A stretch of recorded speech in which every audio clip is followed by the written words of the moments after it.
Hello, Mr. Foster. My name is Asia. I'm going to be your nurse today, and we're just going to be reviewing some of the medications that were prescribed to you following your placement of your cardiac stent. So, a couple of the medications we're going to be reviewing are antiplatelets, anticoagulants, narcotics, beta blockers, nitrates, thrombolytics, and fibrinolytics. Okay? All right. So starting with the antiplatelets, some antiplatelet medications that we may know of are aspirin and Plavix. So the action of antiplatelet medications is to prevent the platelets in our blood from forming new clots or increasing the size of a present clot. So the platelets in our blood tend to like to stick together, and all antiplatelet medications do is make those platelets slide off of each other so that they don't start forming a new blood clot by sticking together or enlarging an already existing blood clot by sticking together on that. So, antiplatelet agents are used in to treat and prevent thromboembolic events such as stroke or MI. So, like I said, it prevents the blood clot from forming and thus prevent it from forming and traveling.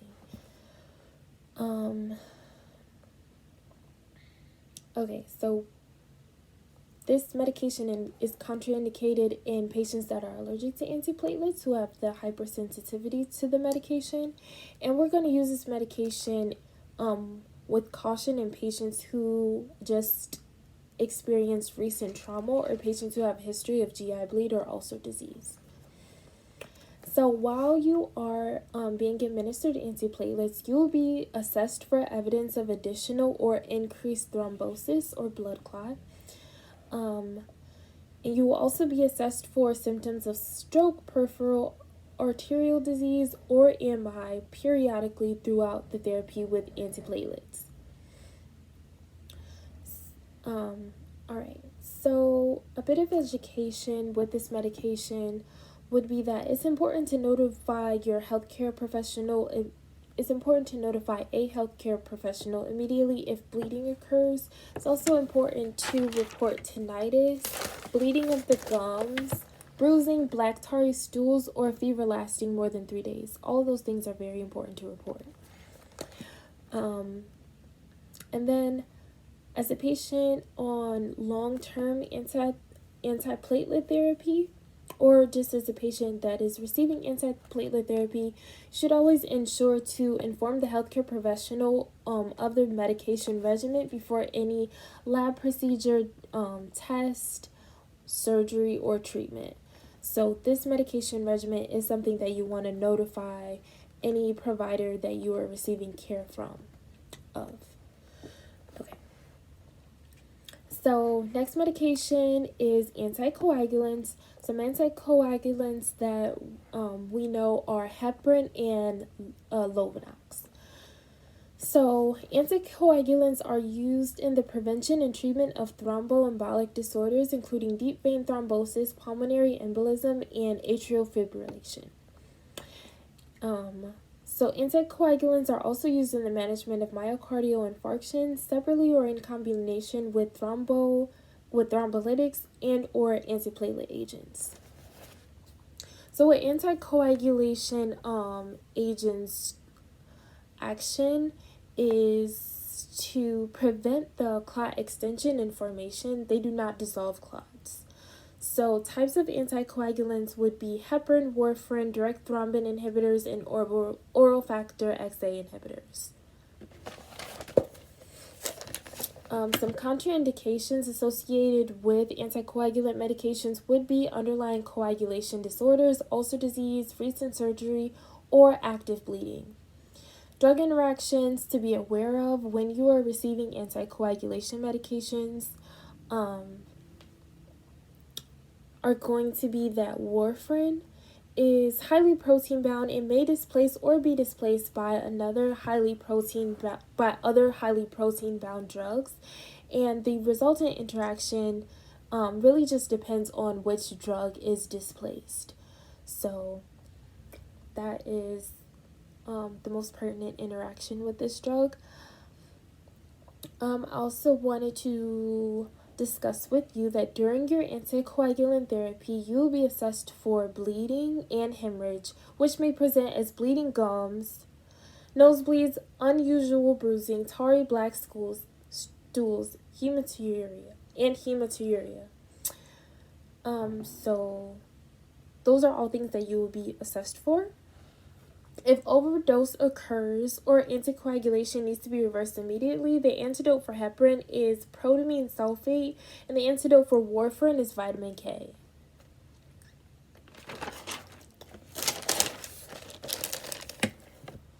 So some teaching is that I'm going to advise you to avoid activities that lead to injury.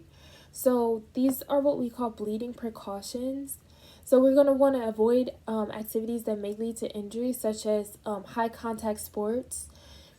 We're also going to want to use a soft brittle toothbrush because our gums are a heavy risk for bleeding, an electric razor, and then we're going to want to report any symptoms of unusual bleeding or bruising to a healthcare professional immediately if those do occur.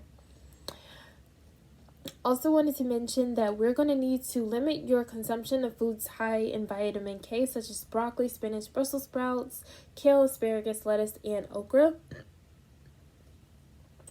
Because as I mentioned earlier, vitamin K is the antidote to warfarin.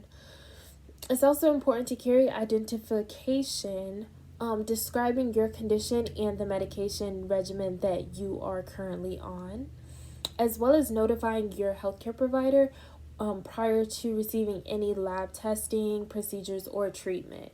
You want to notify them of your medication regimen. The next medication that we're going to discuss is beta blockers, such as metoprolol or atenolol. So the use of beta blockers is the management of hypertension, angina pectoris, tachyarrhythmias, migraine headaches, myocardial infarction, glaucoma, and heart failure. So the action of beta blockers is to decrease the myocardial workload, thus myocardial oxygen demand, limiting extension of energy. So basically, the beta blockers are just gonna take the workload off of your heart. That's the short of it. The beta blockers are going to decrease the workload of your heart, and that's going to put less stress on it and not further damage, bring further damage to it. Okay, so a few precautions with this medication. They're to be used cautiously in patients with any form of lung disease, diabetes, or severe liver disease. Beta blockers should not be abruptly discontinued in patients with cardiovascular disease. So it's very important not to abruptly discontinue this medication. So a couple drug interactions with this medication. So there may be additive myocardial depression and bradycardia when used with other agents having the same effects, such as digoxin. Alright, so while taking beta blockers, your nurse will be monitoring your blood pressure and your pulse frequently during your dosage adjustment and throughout your therapy, periodically throughout your therapy. We will also be obtaining your weight daily. We will be monitoring for signs of heart failure, and we will be monitoring for the occurrence of angina by assessing the frequency and severity of chest pain throughout your therapy. So you're advised to continue taking this medication even if you're feeling well. Like I mentioned before, abrupt withdrawal may cause life-threatening conditions such as arrhythmias, hypertension, or myocardial ischemia. You are advised to participate in additional interventions to lower your hypertension, such as a change in diet, exercise, and things of that nature. It's also important that one or more of your family members is instructed on the proper technique to obtain a blood pressure, because you will need to monitor your blood pressure and take your blood pressure weekly and know when to notify a provider of a abnormal finding. So we will need to provide that instruction of the proper technique. Also, we want to position or change position slowly to prevent orthostatic hypotension. That's just where you sit up too fast and you get lightheaded because your blood pressure drops so drastically. So we just want to get up slowly, maybe sit up to the head of the bed and then stand up. Okay, so then we just have to remember to notify the healthcare provider of your medication regimen prior to any diagnostic tests, any procedures, or surgery. And then, like we said before, to always have the identification describing your disease process and your medication regimen on your person.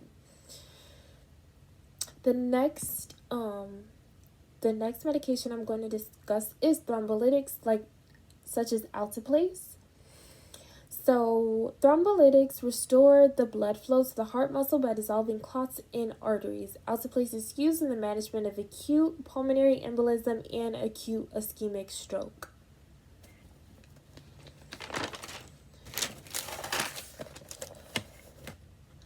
Some drugs that interact with thrombolytics are antiplatelet agents, NSAIDs, warfarin, or heparin, because these medications may increase the risk for bleeding.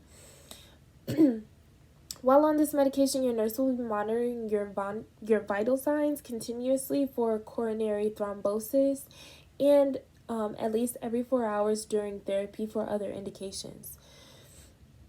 Your neurological status and ECG will also be monitored continuously throughout therapy.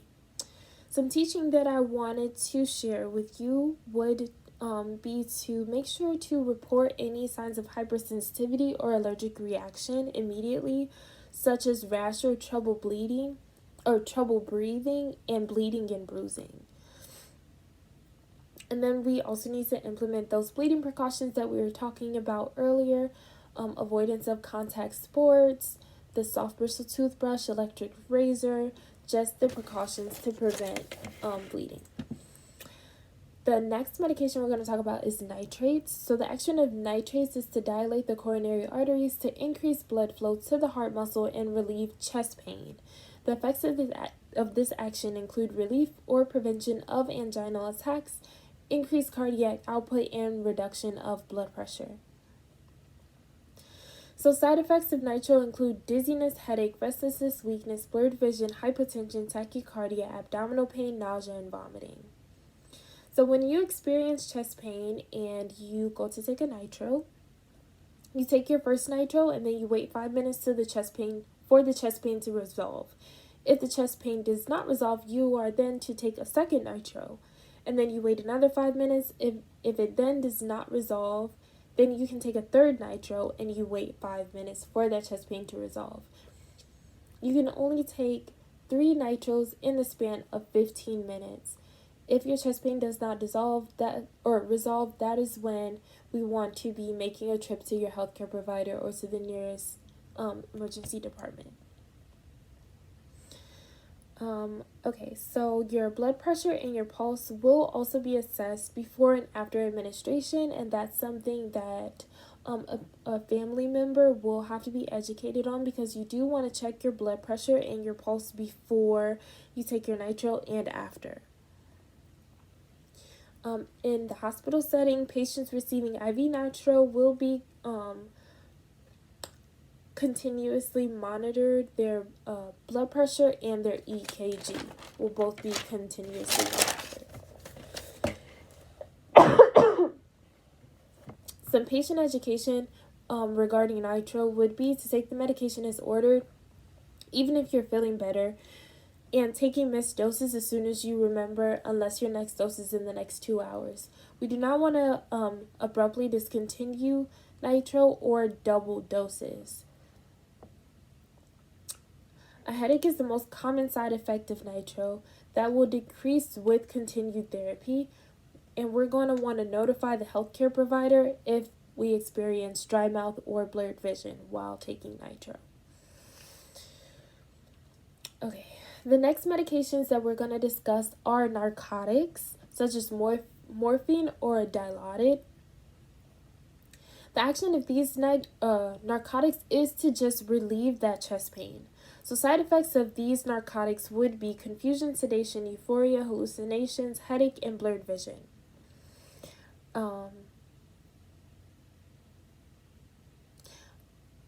Another side effect is respiratory depression.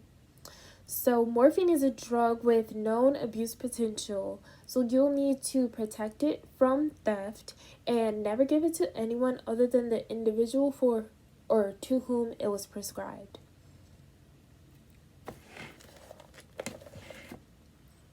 Patients who are on bed rest are advised to practice turn cough deep breathing exercises because of the respiratory depression. We want to prevent things like pneumonia, so the patient needs to be turning side to side. We'll be assisting the patient to turn side to side and practice these turn cough deep breathe exercises.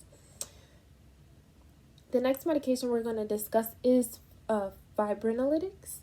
Fibrinolytics are medications that restore blood flow to the heart through fibrinolysis of the existing clot.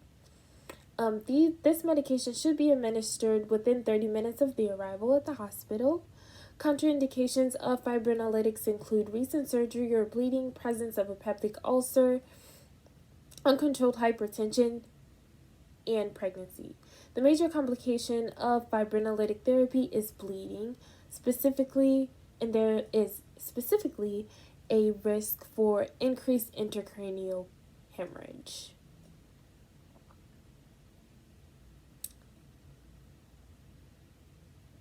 There's an increased risk for intracranial hemorrhage with fibrinolytics. So those are all the medications. Just let us know if you have any questions concerning any of them. Thank you.